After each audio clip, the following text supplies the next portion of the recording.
What is going on, everybody? Welcome back to the most important NYCFC talk show.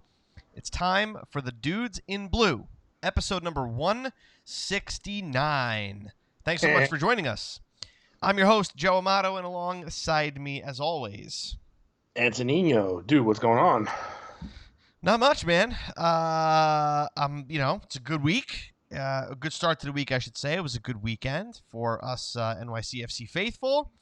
We're going to have a good show. We're going to take a lot of calls. We're going to talk about NYCFC beating the New England Revolution at home over the weekend. We're going to, like I said, take lots of your calls if you guys want to talk to us. We'll put up the phone number shortly.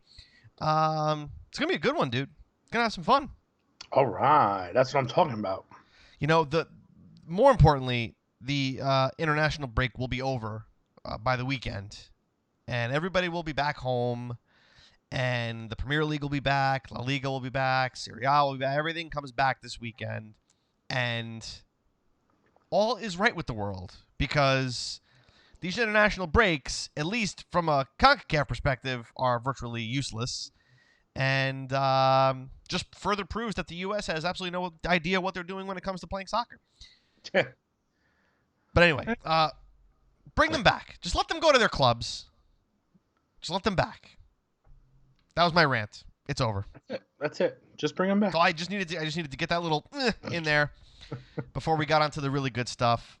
And before we do, just as usual, give us the follow: Facebook, Instagram, and Twitter. We are at Dudes in Blue. That's where you can get a hold of us, dude. Quick roll call, then we jump into it. What do you say? Let's do it. All right, start dropping those comments if you're watching on the Facebook live feed.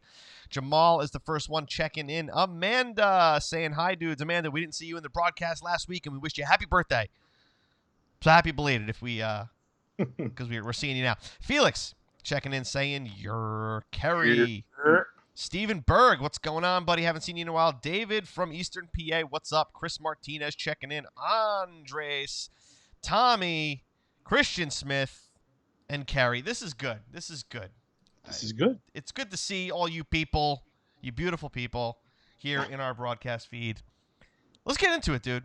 Where do we want to begin? Where do we want to start? You in the comments. Where do we want to start? Do we want to open up the phone? What do we want to do here?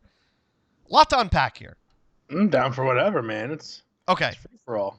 Let's just have a like smash party for the fact that NYCFC is atop the Eastern Conference in first place after this weekend. Well done, boys. Smash the like button for the boys in blue. I mean, come on. It's like ridiculous. That's big, dude. That's big. Yeah, listen, if you were to have told the majority of us that we would be in first place at this point in the season, earlier on this year, with the way things started off, I don't know how many people would believe that statement. I just don't know. It really didn't look good starting off. Again, you didn't lose a lot of games, which was nice, but at the same time, you just didn't get going. And now when you look back at it, I mean, listen, if you could have turned like one or two of those ties into wins, you're well far and beyond in first place at this point. So again, it's nice to be here. It's nice to be in first place. We hope it's not short-lived, but I think all of our planets have aligned where this is our big opportunity to finish first in the East. You've got I think LAFC is playing Philadelphia this weekend, I believe. I'll double check that, but I think they are. And if they are, I mean, if LA takes care of business, that's another game that they lose. And if we can wrap up a couple victories here in the next couple games, you can widen that lead and be virtually, locking things up. And you got two big games to the end of this season where you're playing the two teams, that you're directly competing with for first place. So those games can have so much importance coming down the line. And you can create distance, or teams are going to fight. Listen, those last couple games, they're going to be fantastic to watch because I think all those teams are going to be fighting for something. And it's not like a team nobody's got it sewn up to the point where they can kind of send it in like LAFC can realistically. So it's going to be fun to watch. It's going to be a fun next couple of weeks for sure. The good thing is that, I mean, depending on how you look at it, we've put ourselves in a position where our fate is literally in our hands. So, you don't have to yes, you want LAFC to beat Philly this weekend, and you're right, they're playing against Philly this weekend. You want them to pull out that result, but at the same time, you don't want to have to rely on other teams to do things. You want to have the control, and you want to maximize the points, because if we do, whether or not Atlanta wins or whether or not Philly wins, we're still in control of our own destiny. So it's good. It's good to have that kind of control, but you got to keep that momentum, and it's really hard when you're packing in 6 games in a month, where you got 2 weeks where you're playing 3 games in a week. It's very, very, very difficult to keep that kind of momentum. Sure. We'll be without Maxi Morales on Wednesday. Matarrita should be back, but again, you want to make sure that you can keep that momentum going. We're playing against a Toronto team that pretty much thrashed Cincinnati this weekend, and Toronto's always a tricky one.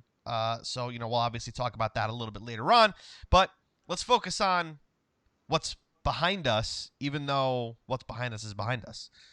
That game, despite NYCFC being up a man for virtually 80-plus minutes, I don't know what happens when we go up a man. It almost feels like we're finding it more difficult to create good opportunities than when we're playing against 11 men. And for the Revs to get the first goal very early on in the game, and then to go down a man and still keep us for almost an hour.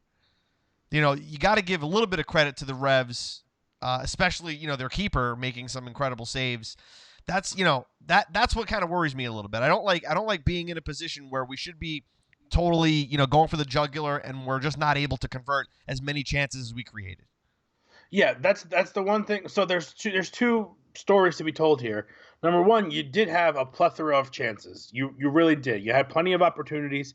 You had Alex Ring fluff a couple shots. You had Matrica fluff a couple shots. You had don't get me wrong.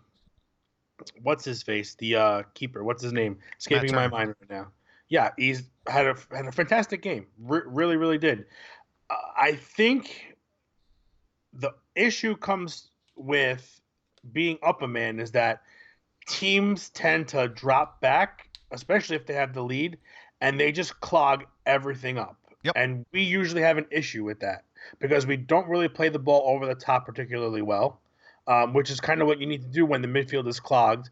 And when you got 10 guys playing defense, it is a little bit difficult. Now, that being said, we did have our chances, and we should have scored more, and categorically, you should be getting more chances when you're up a man. So I think our issue with this particular game is that the finishing wasn't really there. And again, Abear out, so you have that. Tati obviously having his chances. Matrica being not as good as last week. Angel on Facebook is saying that the silver lining is that Dome made the right changes in the second half. I mean, look. We were saved by Jesus. Let's call it what it is. This was a game where Jesus Medina came in, and the kid's got a lot to prove. 22 years old, holding up a DP slot, sitting on the bench for most of the season. Has got to come in when your team is down a goal, and you got to make something happen. And he did. And credit to Dome for putting him in. I mean, look. He didn't really have that many other options when you really think about it, right? I mean, right. I don't think he wanted to give Tajuri Shradi more than 10, 15 minutes.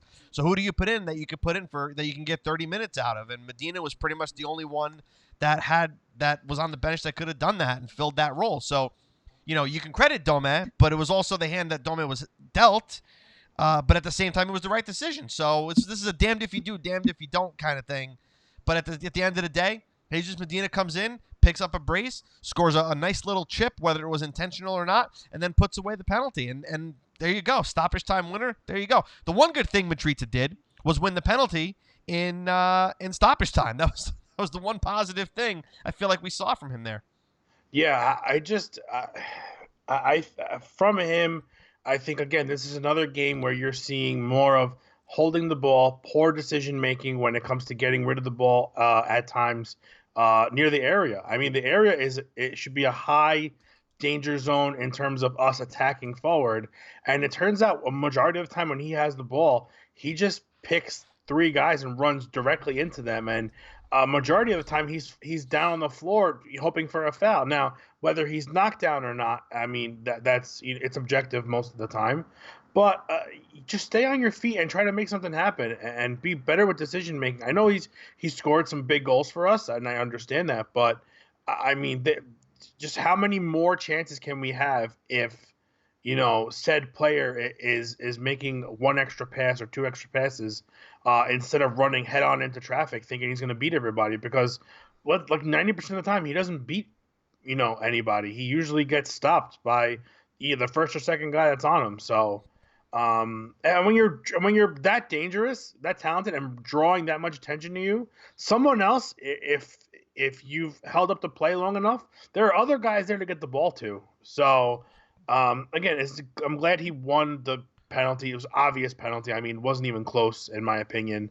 And kudos to Maxi for giving it to Jesus. I know Maxi's had his issues with PKs this season, but I think a player like Jesus Medina, if you can get him on the map and get his head in the game and get him going, it's just another asset, another weapon that you have in your arsenal. So it was good to see. Yeah. Look, the result is obviously what the result is. That's what we want. We want those points. We need those points. But yeah, it's just the way that we got it was not necessarily pretty. But look, this is one of those games where you gotta take the result, man, because that's sometimes these are the results that you need. Sometimes these are the results that you got. Luck has got to kind of go in your favor a little bit. And let's be honest here. Silvio Petrescu did not have a good game refereeing this match. I mean, he lost control very early. It wasn't even that he lost control. It was that the calls were like, what the hell's going on here? I mean, the handball on Anton Tinnerholm, which clearly hit the back of his head. Like it's just I don't know. I mean, even the red card to Delamea. I mean, again, I'm not going to complain about a red card going in our favor, but at the same time, like it was definitely an interesting call. It just listen, for how not many a good times game. that's a 50-50 call at best most of the time. But how many times have we been on the end of that and nothing has been called? No, I know. That's why, again, like I don't want to complain too much about it, but like when the referee is bad, but it helps you, like, can you really complain? I mean, I think yes, but at the same time, like the same thing's going to happen when we're going to be on the receiving end of it. So it usually evens itself out. Very seldom does one team go, have favorable calls the entire season, nor does one team get constantly be victimized by the referee game after game. It happens. You get the good and you get the bad, and you just got to take it, and it ends up usually evening itself out. Yeah, it's just, I mean, dude, like 10 cards this game. It's very choppy. It was a very Red Bull NYCFC-esque game. But I don't necessarily think that was because of the teams. Yeah, no, I don't think so. You know either. what I mean? I don't think so either. I think it was very choppy, and you're stopping both teams from getting into a rhythm and creating an actual, a more fun game to watch. I mean, because the first half was, aside from the goal and the red card, was really a little bit of a snooze fest. Yeah, dude, there's 31 fouls called this game. 31 fouls, tough. And a third. Think about this: a third of the fouls resulted in cards.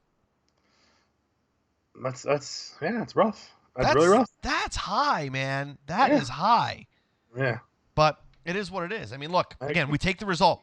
When these games are compact and these games are close to each other, and we're at the end of the season where everybody hit their stride, we need to we got to pick up the points however we can. And if Silvio Petrescu wants to hand us a couple of points, by all means, I'll take him. Just don't try to take him away from me next time we see you, because that's that's generally the way that the soccer gods like to work.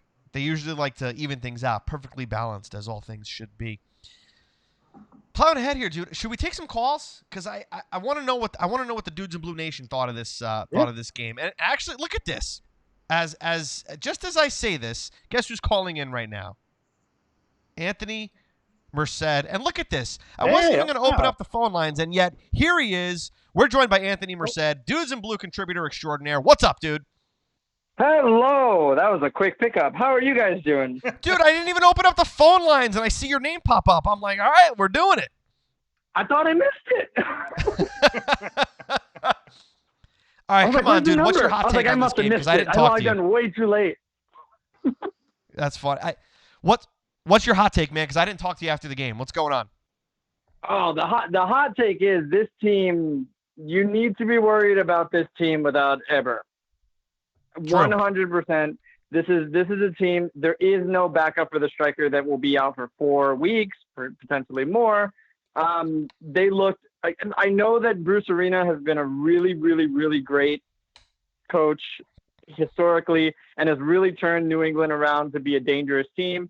However, this team NYCFC was playing so well leading into this. When you take that one element out and you literally have no replacement for him, it is incredibly worrying. I mean, we don't know how long Eber's going to be out. They say 4 weeks. It could be longer. We know how these things tend to drag on. The transfer window is now closed. I mean, maybe it's Medina, but there's a big worry here that this team may not have an answer for this going into the playoffs during this momentum. Dude, what do you got? It's fair. It's Scary. totally fair, and I agree. I mean, you saw the clear lack of finishing from the guys that were out there this weekend. A lot of fluffed shots, a lot of missed opportunities.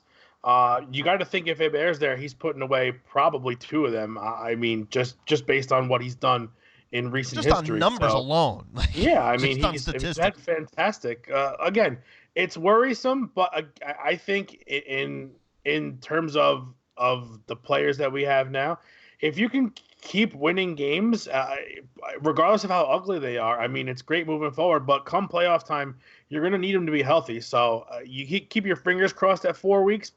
If it's less, great. If it's more, somebody's got to step up, and you got to have that next man up mentality that a majority of players have, but it's kind of hard to get going sometimes. I mean, look at the Gary Tree Names. Gary Tree Names did not have a great game, Brutal. and he just looked a little lost out there on a couple of switches. He just turned in the wrong way and not able to get a read on the ball.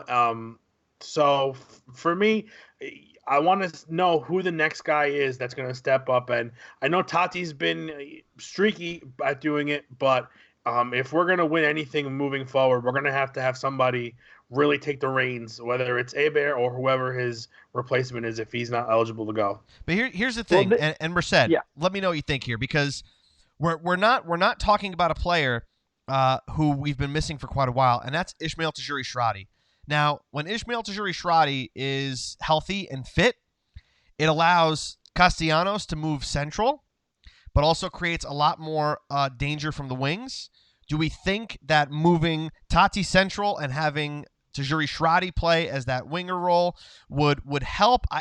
It's going to be hard to replace Hebert. I totally get it. I'm just trying to look at the bright side and say, okay, we got this guy, we got this dynamo in a winger in Ismail Tajuri-Shradi, dangerous left foot. I mean, almost had an opportunity to put one away, also a little kind of wonky, but had an opportunity to put one away on Saturday. If he comes in, does that kind of help a little bit? It depends on the formation that they play, because the way that they've played recently has relied on the clutch finishing of Eber to be able to come in there and sometimes make something out of a bad pass. I don't know. They have a lot of guys. They have a lot of creators, guys who put balls into the middle of the 6-yard box, guys who can maybe take shots from the top of the box, but they don't really.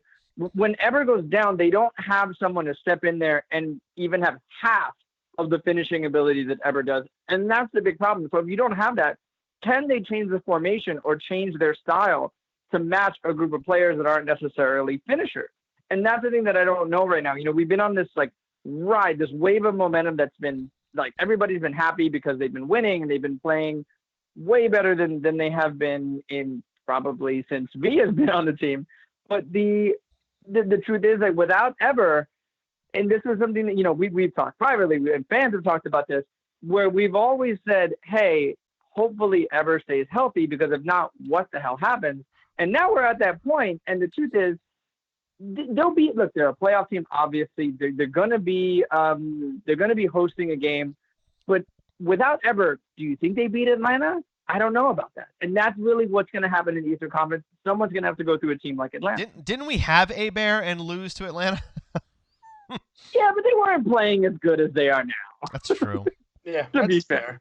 I also like to think that, I mean, I think a big part of what it comes down to is with these guys is the work that Hebert puts in off the ball and the runs he makes and getting himself in open positions to make these great finishes. I just don't think anybody's really got that instinct. Not even on the instinct, but I think instinct and ability are two different things, and both kind of have to be on the top level. But I mean, you've seen Hebert break away and look 3 miles offside and somehow manage to stay on and get the work done. And We've I seen just don't. Tati do that too, though. We've seen Castellanos do that. He's On not occasion, that traditional number 9, but I Yeah. think in a pinch, again, we'll see what happens. We're gonna see what happens on Wednesday.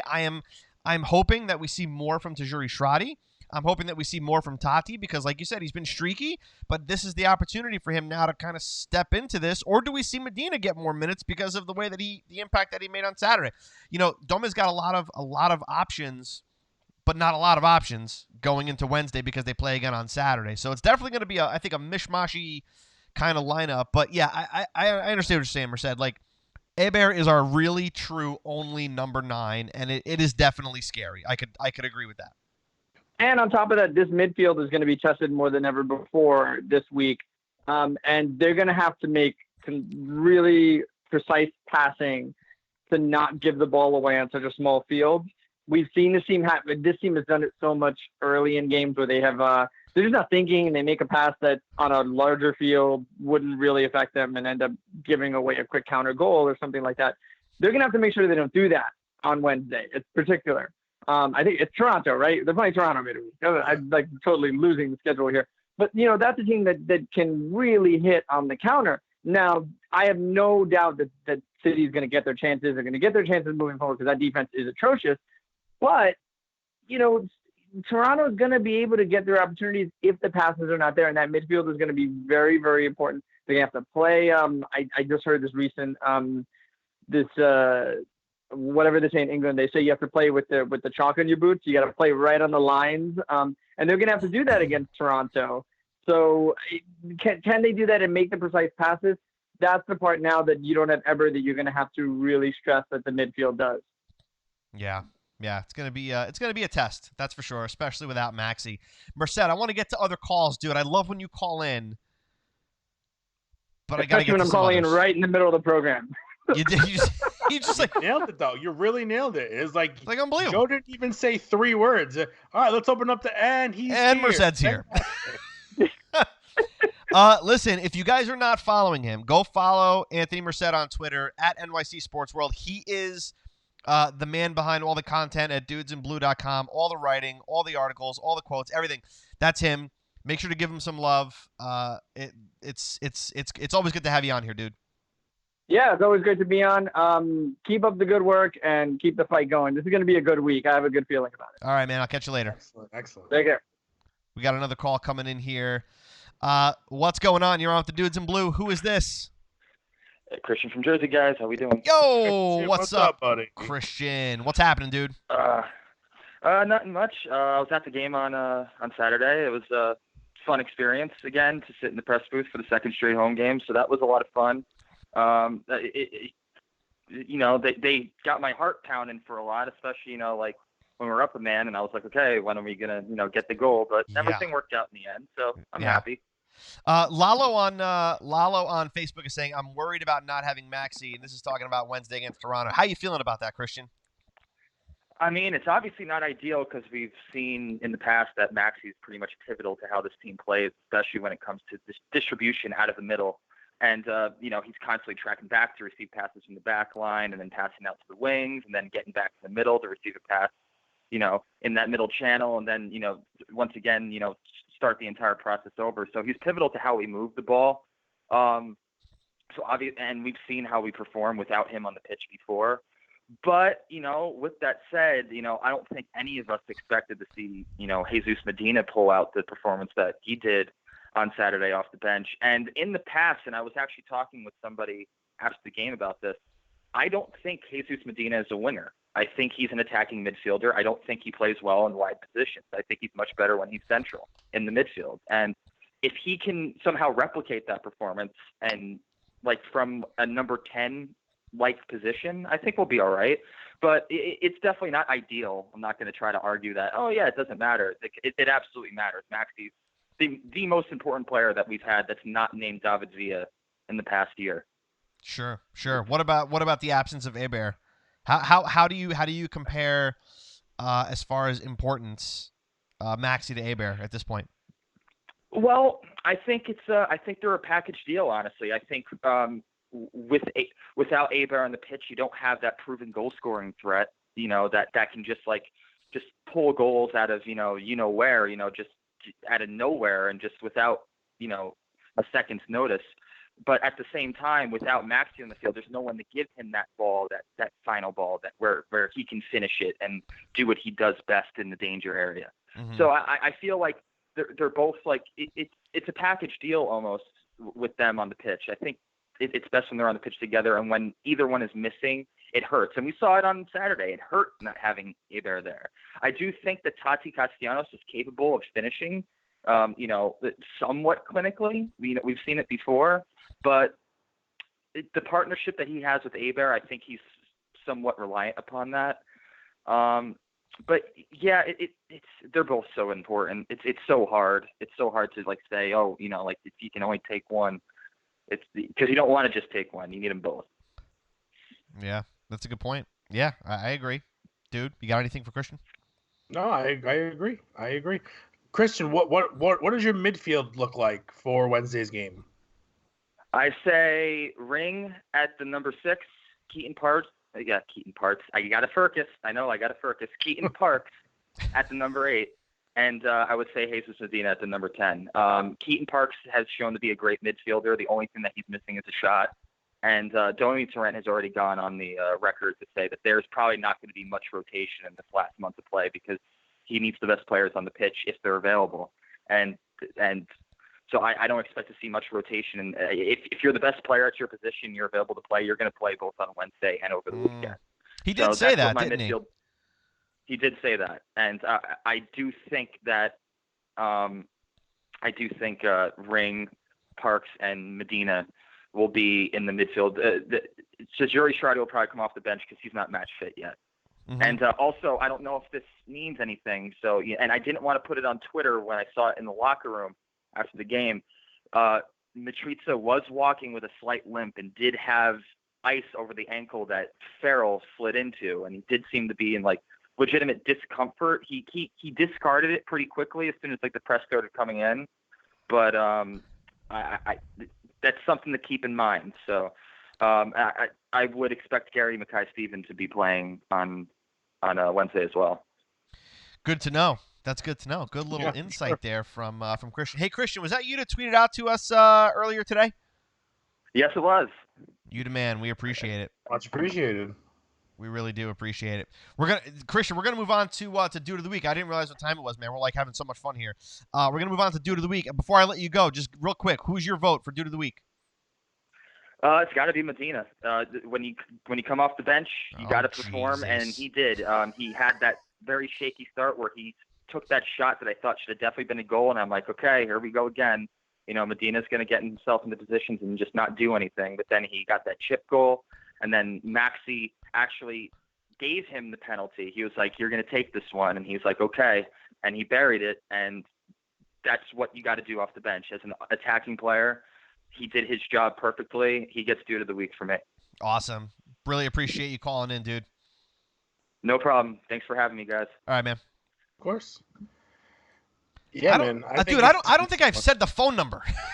I don't think I've said that's actually very impressive. No, it's on the screen though. It's on to be fair. Don't give too much credit to these guys calling in here. People that got it saved on their phones. Some of them, I'll bet you do. I'll bet you they do. 646-535-7982. We want to know who your Dude of the Week is.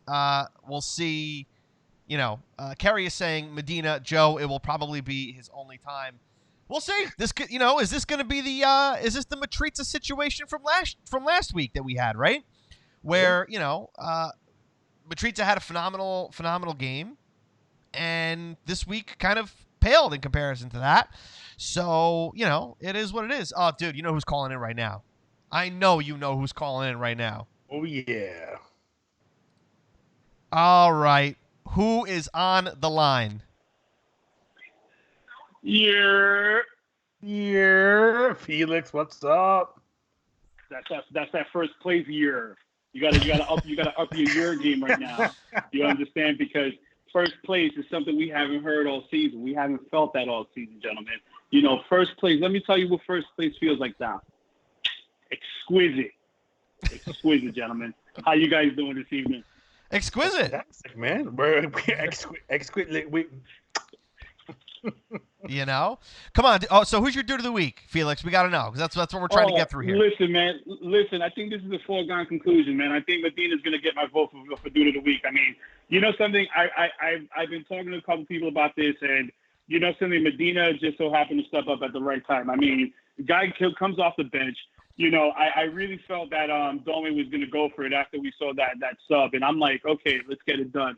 After that first goal, I was excited. Second, that penalty, you know, Maxi just, you know, gives him the strength to take that penalty, and I'm very happy we won that game when we did. And Medina is definitely my pick for dude of the week this week, guys.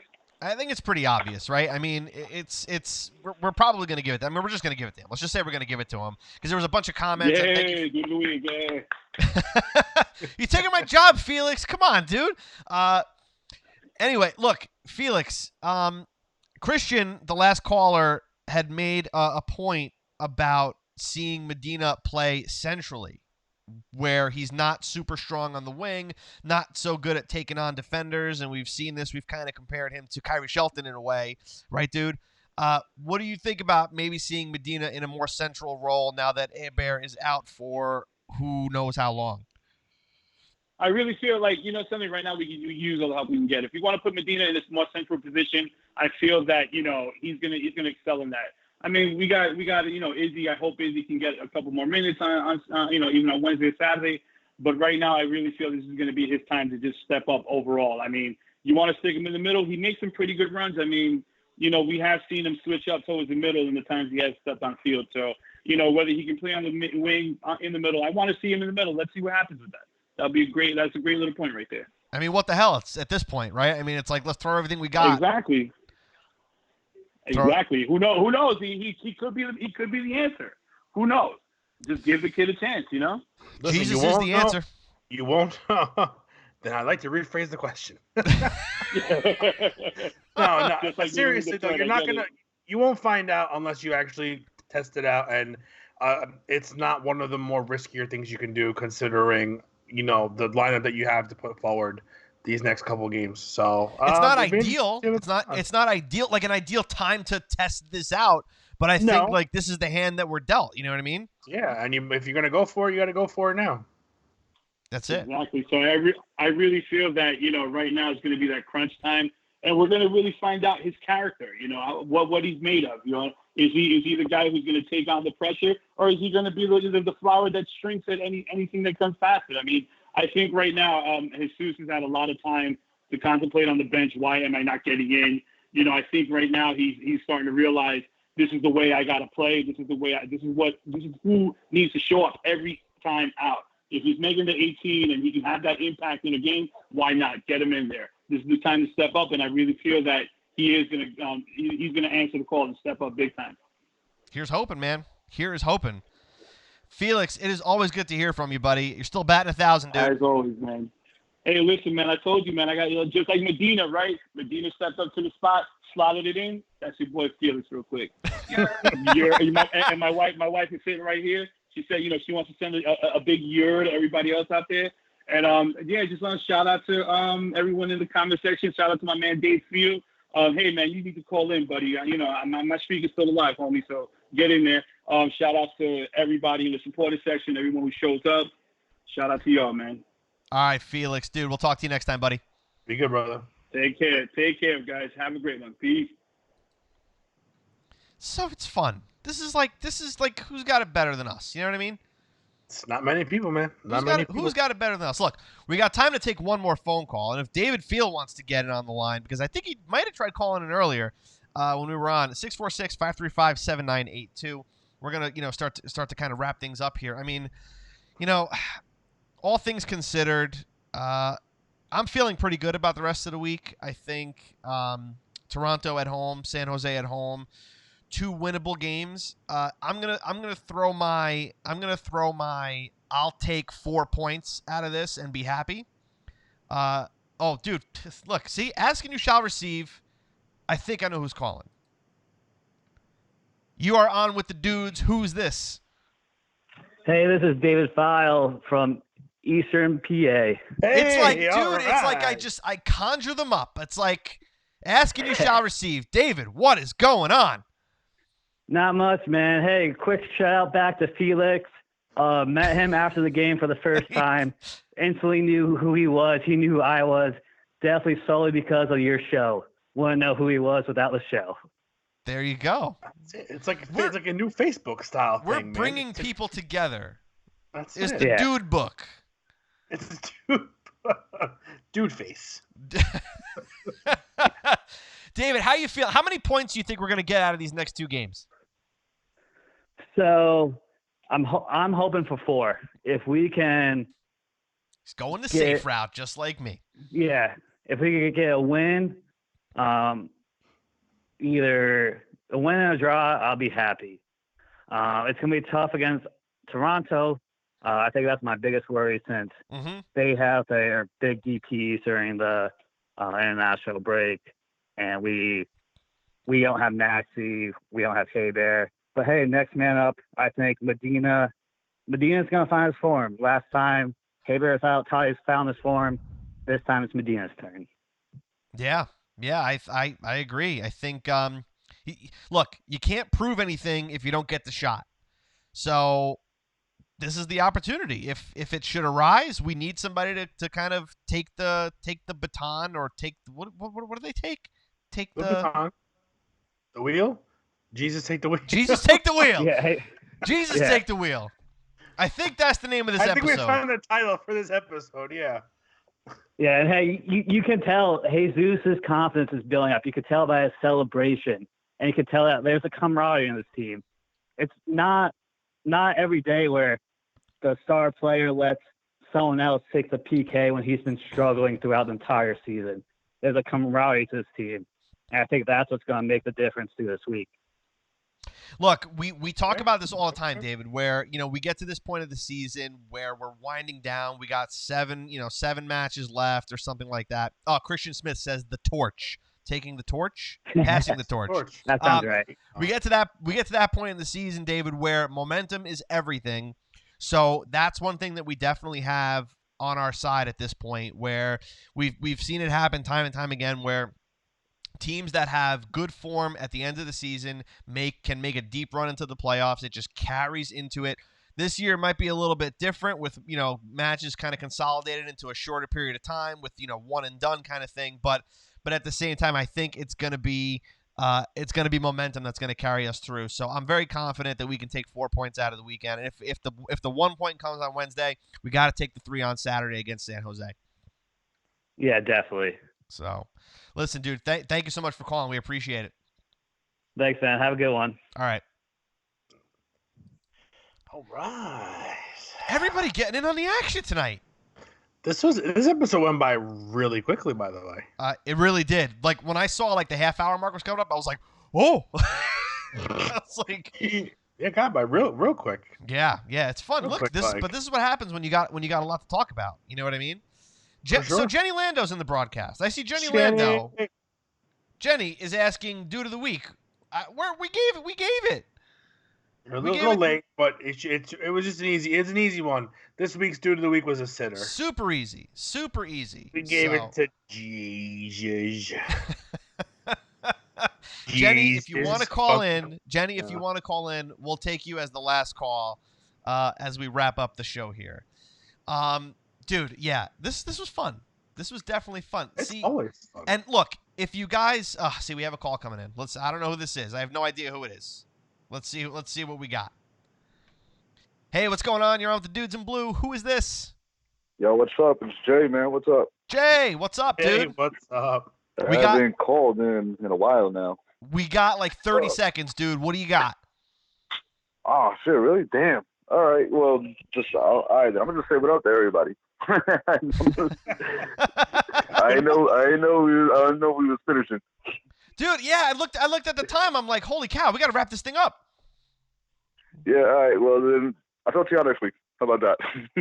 That sounds good. That sounds good. Jay, always a pleasure, buddy. That works for me. Do you agree with Medina taking the dude of the week?